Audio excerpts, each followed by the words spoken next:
Welcome to Wild About Wildlife, a podcast where we explore all the great work being done at Salthaven Wildlife Rehabilitation and Education Center to keep critters where they belong, in the wild. I'm your host, Kathy Mueller. I'm a volunteer at Salthaven Wildlife, and I'm pretty excited to be able to take you behind the scenes a little bit. You'll hear from staff and volunteers, as well as experts in the field of wildlife and environmental conservation. And we'll share some tips along the way about things you can do to help keep the wild in wildlife. In our first episode, we dive into Salthaven Wildlife's history, how founder Brian Salt, a former musician who's opened for big-name acts like the Beach Boys and John Mellencamp, became the person who now hand-feeds baby squirrels in the middle of the night from our clinic in Strathroy, Ontario, and how another volunteer, Megan Lawrence, ended up setting up Salthaven's second clinic in Regina, Saskatchewan.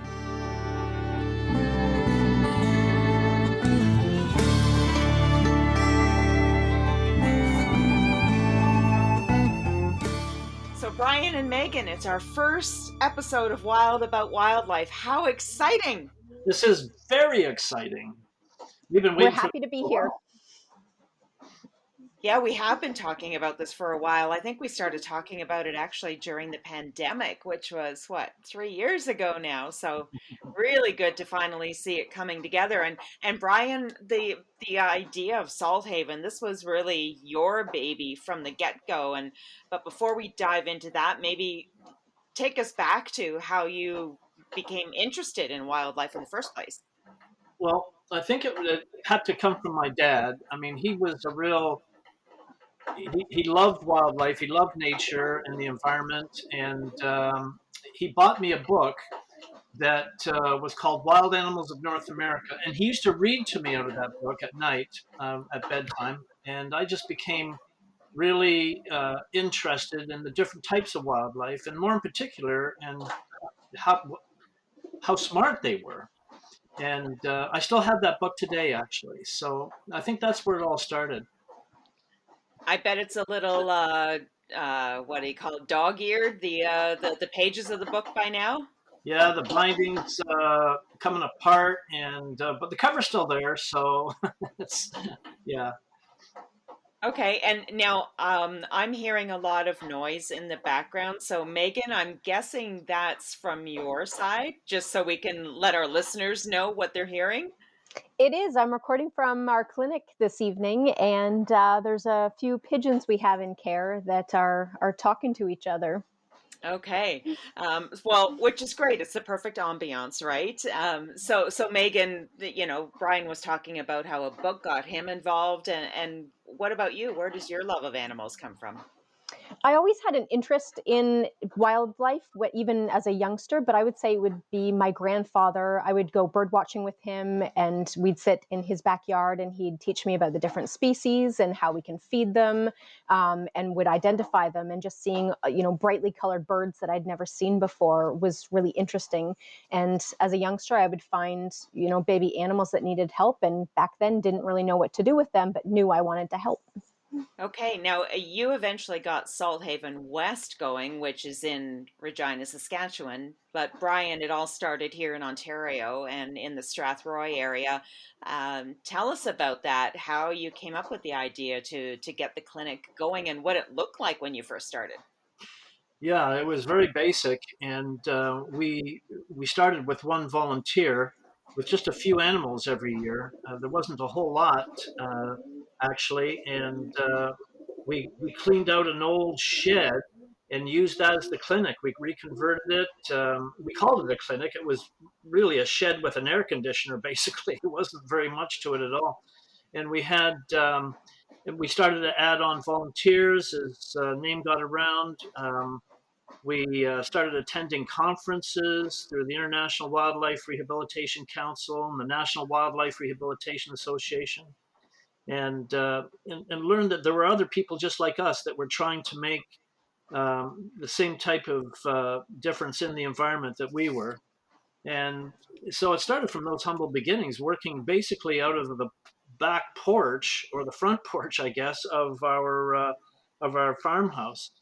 And then we kept adding on volunteers until finally today we have over 100 volunteers that work behind Salthaven. And Megan, you used to be one of those volunteers, right? Exactly. I've actually been a volunteer for almost 20 years now and started Salthaven West here in Regina in 2014 after moving from Ontario. And did your beginnings in Regina kind of mimic what Brian had gone through setting up the Ontario location? It did. It was a very small place at first, and we moved to a second location that is slightly bigger, but still very small. We're in the process of doing some fundraising to get a bigger clinic that more suits our needs.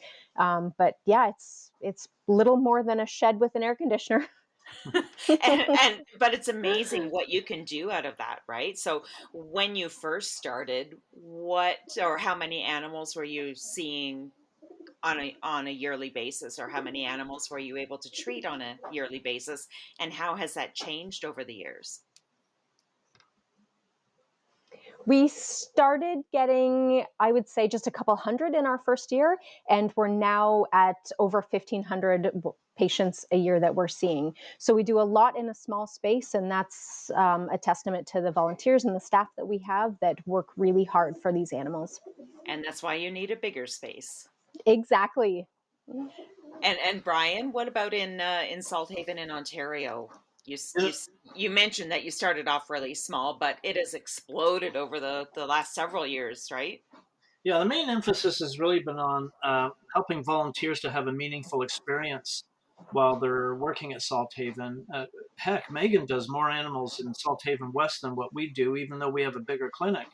So it's absolutely amazing what she's doing out there. We we spend an awful lot of effort on presentations and public interaction, those kind of things. You can you can bring us an animal in the clinic and we can fix it up and do some good that way. But if you can put me in front of 500 people in a presentation, we can do at least as much good that way as well. So the function is, and the effort is still the same, both in Salthaven West and Salthaven, Ontario, but the emphasis is a little bit different. Megan is on a major flyway for migration out there, so she sees everything from pelicans and whatever. We don't see pelicans here in Ontario, not that often. And okay, so you guys are obviously so connected to Salthaven, right? It's in your blood. But for new listeners to this podcast, what is it exactly that Salthaven does? Well, Salthaven's it really says it in our right on our website, that we are there to rehabilitate sick, injured, and orphaned wildlife and return them back to the wild so that they can sustain themselves. And that through education, we help people to understand the plight of Canadian wildlife. In our education programs, we don't want to just educate people, we want to inspire them to want to make a difference. Sometimes the heart understands what the eyes see, and the heart understands it better than your eyes, type of thing. So we try to touch people in that special way that they're going to want to help and make a difference. The world is a changing place, and world populations of wildlife are decreasing, and it's something that we can do better, and we need to do better. So, is there such a thing as a typical day at Salthaven and what it might look like? Can you describe that for us? I don't know that there is anything typical here. It's always a new thing that comes through the door. You never know what that next phone call is going to be. And, it could be a rescue situation. Remember last year, we got a call for about a 50-pound beaver stuck in a window well. And that was a real, I mean, these beavers, when they're scared, they can be mean. And those back legs, when they start to chase you, they ain't stopping. They're going to chase you till they either catch you or you find some safe place that they can't get to. So you never know. You just never know what's coming around the corner. And Megan, Brian mentioned that in Regina, you see different animals, different wildlife than in Ontario. So, what does your day look like? Is it just as chaotic most of the time as what Brian is experiencing? It can be. It's definitely ever changing. We can admit anywhere from 0 patients in one day to 20 patients in a day, depending on the season. We do see a lot of different species that we don't get in Ontario: pelicans, Swainson's hawks. We also see a lot of snowy owls here that I know Ontario only gets a few in a year. So it's a very busy place, but I would say a typical day is cleaning, medicating, and feeding all the patients, making sure they're doing okay. Um, Interacting with the public, giving a lot of advice. We try and get people to call before they do anything, because we don't want to turn a rescue into an abduction when an animal doesn't need help, in fact. So we do spend a lot of time on the phone and hopefully educating people on the right thing to do. Right now, this is not your day job, right? This is not your full-time job. So you kind of fit this in where you can around your I'll put it in quotes, air quotes, real job. Where did you learn everything that you know to be able to treat the wildlife? I do. I have a full time job on top of this. And like I said, I've been a volunteer for 20 years. But most things that I have learned have been from Brian as my mentor.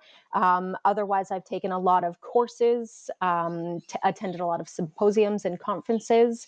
A few years ago, went down to the Minnesota Raptor Center to learn about care and management of birds of prey. So it's been a lot of learning over the years.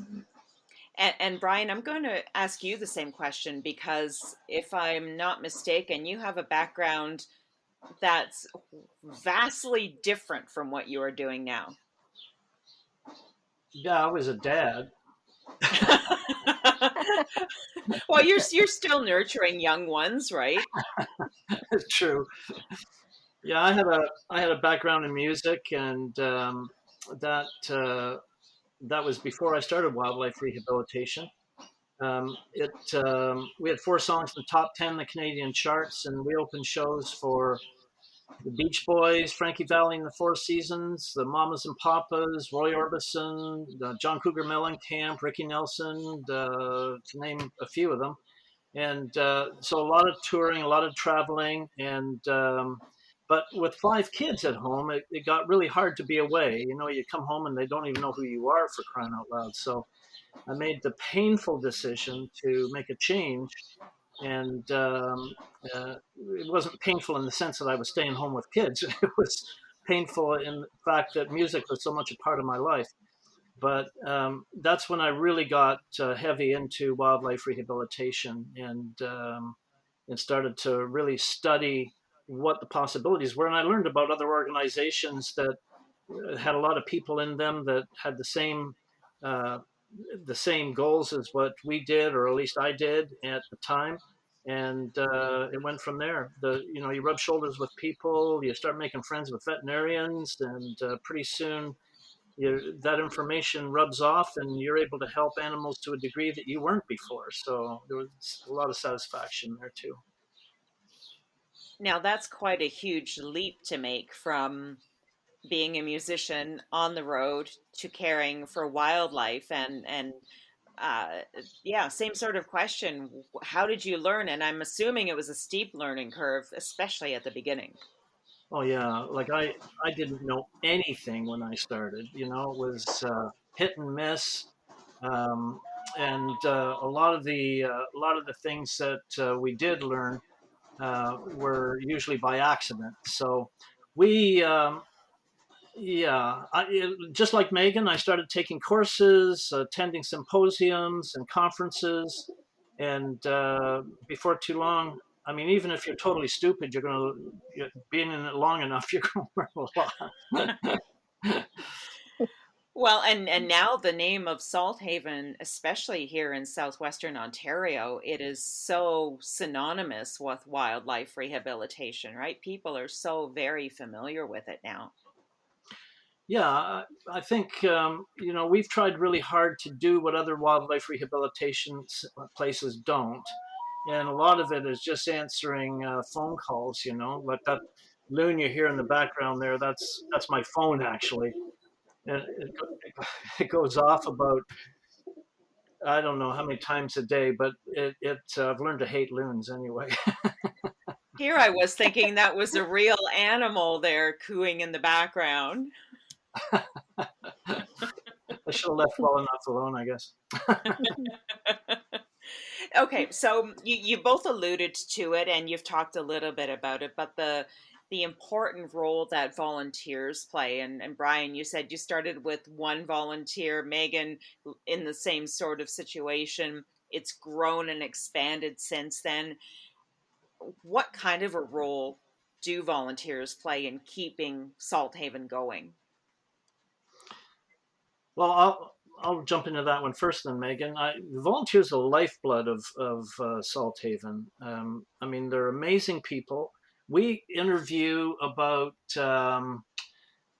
75 to 100 applicants every year, and we only choose maybe 30 of all of that. We have an attrition rate that is not that great actually every year, but people, they move on, they graduate, they get jobs in other cities, husband moves out of town with a job, and so the family goes. And so you lose some people, but for the most part, our volunteers have been here for a long time, 10 years, 15 years.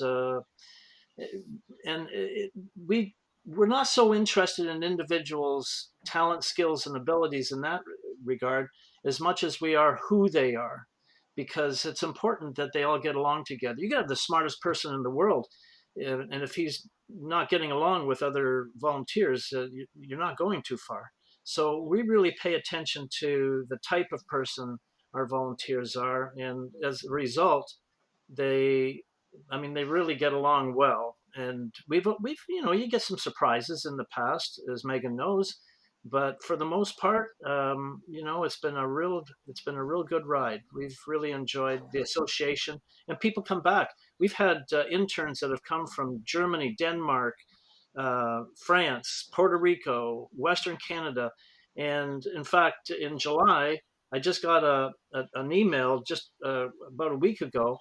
One of those interns from about 7 or 8 years ago is coming back to Canada, and she wants to come out and volunteer in the clinic for 2 weeks.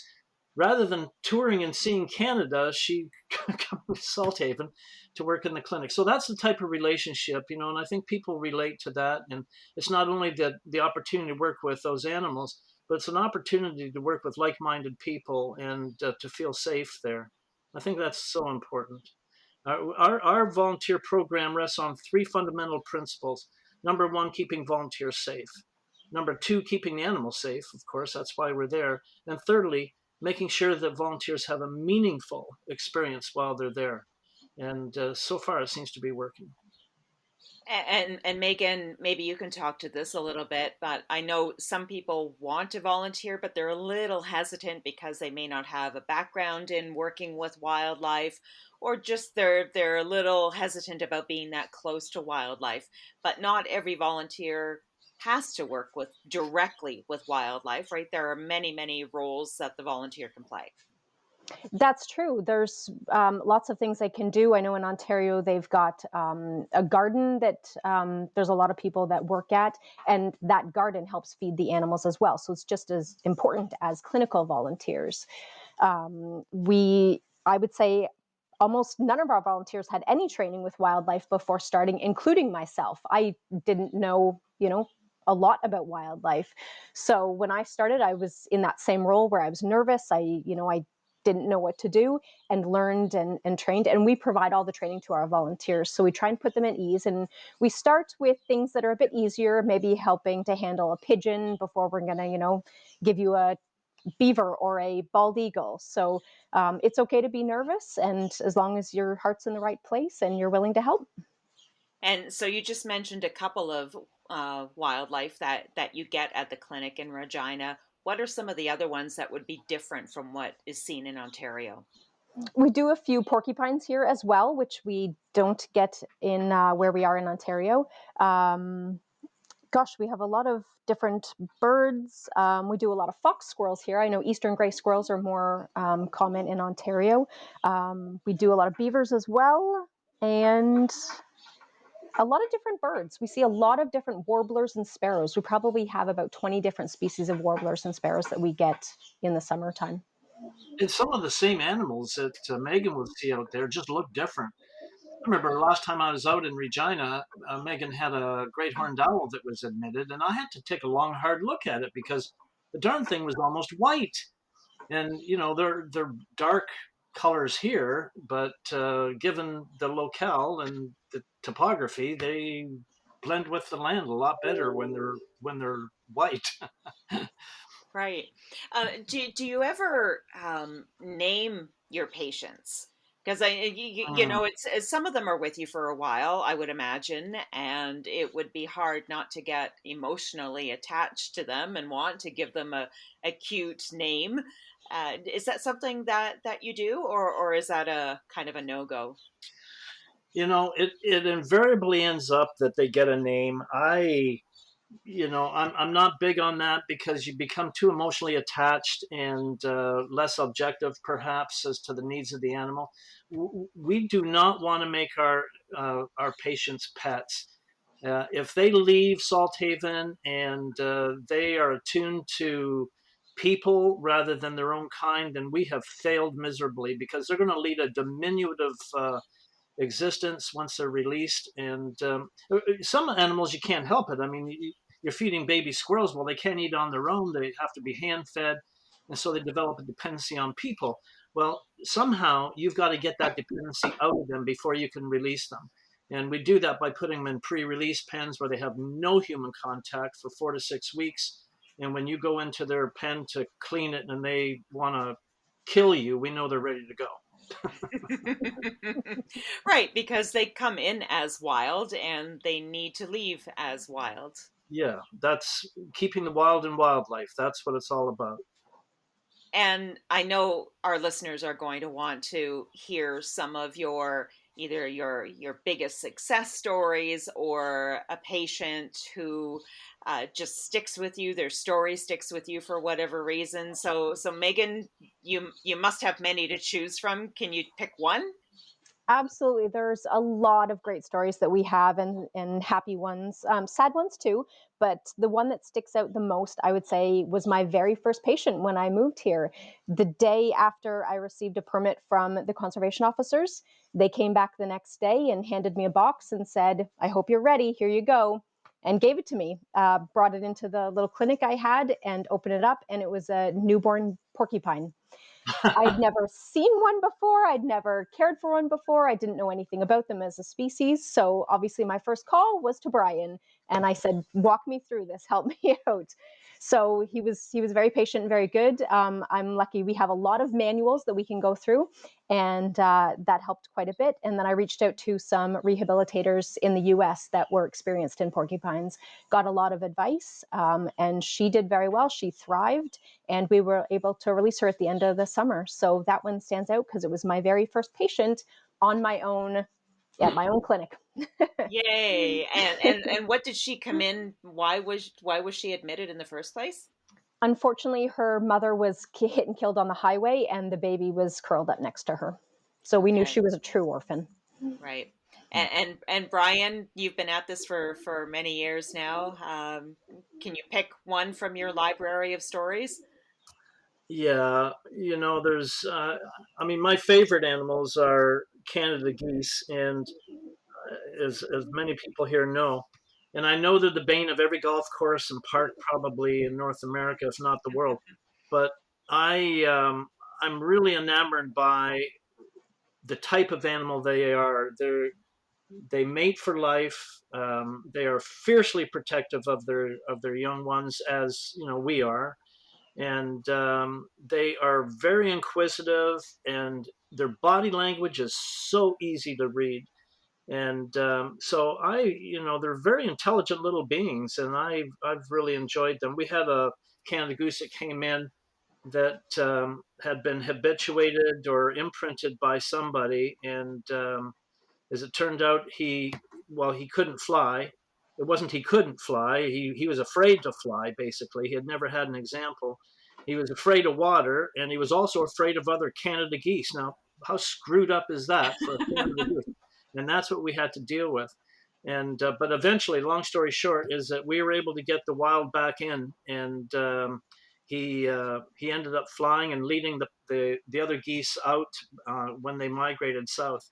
So that was a real success story. And but all through the summer, we thought, because the ministry says that if you can't release an animal that they can sustain themselves in the wild, then they have to be euthanized. And I'm sure that nobody was saying it, but I'm sure everybody was thinking it, that we're going to have to euthanize this goose before the end of the summer. And as it turned out, we didn't have to. He was able to be released and was wild and free, and came back the next spring too. And but only hung around for a couple of days and then was gone again. So that was a good success story. I remember Wonderful. that goose well. Yes. Were And you were you there for it, Megan? I When sure the was. Yep. yeah. and Brian, you mentioned about you made a reference to the ministry. So it's important for people to know that Salthaven is not a fly-by-night operation, that you follow the different policies and regulations that are set by the various levels of government. And how important is it for Salthaven to do that? Well, we have spent a lot of time and effort developing a relationship with the Ontario Ministry of Natural Resources and Forestry and Canadian Wildlife Service. And yeah, their standards are okay, but we choose to utilize standards that are above that. We've raised the bar, and every clinic is different, but with Salthaven, we try not only to abide by the standards of these organizations, but to elevate them. And it's a search, North America wide, to find those places that have those kinds of standards that we want to adhere to. And I think for the most part, we've been very, very successful with that. And getting back to the question about education, it used to be that you were doing presentations solely in person, right? You'd head out to a community group or a school group uh, or whatever, right? And first of all, before we go further on that, it's not just you who's going out, right? You bring a guest with you. Yeah, we bring a wildlife ambassador. It's either a bald eagle or a red-tailed hawk or a falcon or a rat snake or something of that nature. And yeah, but we don't parade them, in other words, or grandstand them. For instance, if we go in and our little lager falcon Shakar doesn't want to go that day, and he's given us body language that he's not comfortable going, he doesn't go. We'll look at somebody else, that wants to go. So we allow them to make choices, and through those choices, we enhance our relationship with them. And so, it's a great experience, because then once they trust you to that degree, you can teach them just about anything. And it's not a grind. Like I go in and do a new training exercise with Shakobar, red-tailed hawk, and I'm in and out in 5 minutes. And then I'll go back later in the day, same thing, in and out in 5 minutes. And they come to know that. And if they don't want to work with me, they give me the body language, turn their back to me or whatever, then I don't go in. I honor that degree. And that same body language with Canada geese, when we're doing rooftop rescues, they tell us when it's okay to get closer to their babies. It can take anywhere from 20 minutes to 2 hours, but we've been able to go to mom, and all those babies are packed under her, and she will actually allow us to put our hand under her and slowly take out those baby goslings. And we want to make sure we don't upset the goslings too, because if they get upset, then mom and dad will really throw a beating into you. But but again, through their body language, we allow them to tell us when it's okay. And it works. Yeah, works really well. So you've learned to speak eagle and you've learned to speak goose. You're like the goose whisperer. Not at all. I mean, this is something anybody could do with practice and coaching and understanding just how these animals communicate. That's the big thing. They communicate with one another every bit as well as you and I do.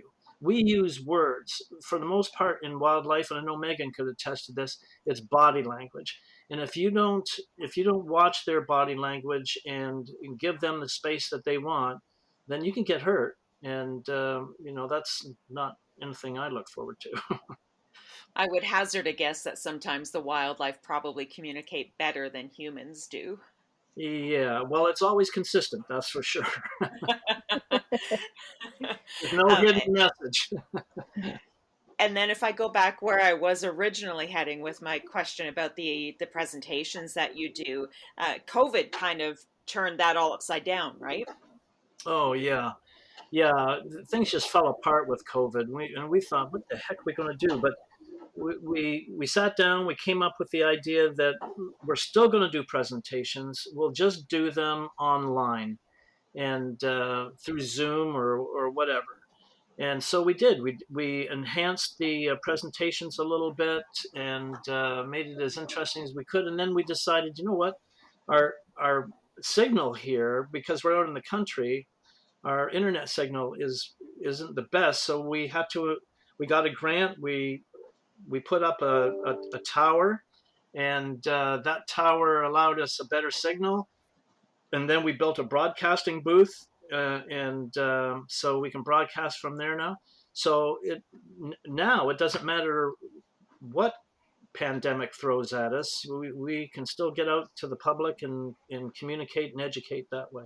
Yeah, so I was going to say that if somebody happens to be tuning in from somewhere across the pond and is interested in learning about Canadian wildlife, that's a very real possibility. They could approach Salthaven and ask for a presentation.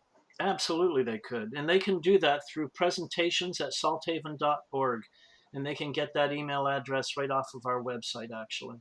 In fact, if you wanted to see all the different presentations we have, you can get that off our website too, salthaven.org. And before I let you both go, what would you say is the number one question that you get about wildlife? I'll ask each of you. So, Megan? I found a baby bunny. What do I do? Yeah, that's ditto here. Oh my gosh, put the bunny back. Absolutely, the most abducted animal. So that's why we try and do a lot of education, whether it's social media or on the phone, telling people, leave them alone, put them back. Yeah. All right. And Brian, you said it's the same for you? Oh gosh, last year we admitted over 280 cottontail baby bunnies, and we have about a 75% success rate with them. Yeah, I mean they're a lot of work, and because they don't want to eat, so you have to tube feed them. Yeah, and they're very time consuming as well. And in most cases, they've been abducted rather than rescued. But family pets find them as well, and sometimes they're injured. They have to come in, but where there's a possibility even that mom is still there, we want to get them back in that nest so that she can take care of them. Let her finish the job she started. Well, that sounds like a good topic for a future episode about what to do if you do find wildlife and you think they've been abandoned, and how do you determine whether they actually need help or don't need help, or is mama nearby? Is she coming back? There's so many different animals that we could dive into, and so many different issues that are associated with each of them. On that note, thanks so much, Brian and Megan, for taking us a bit behind the scenes at Salthaven Wildlife. Really appreciate it. Thank you.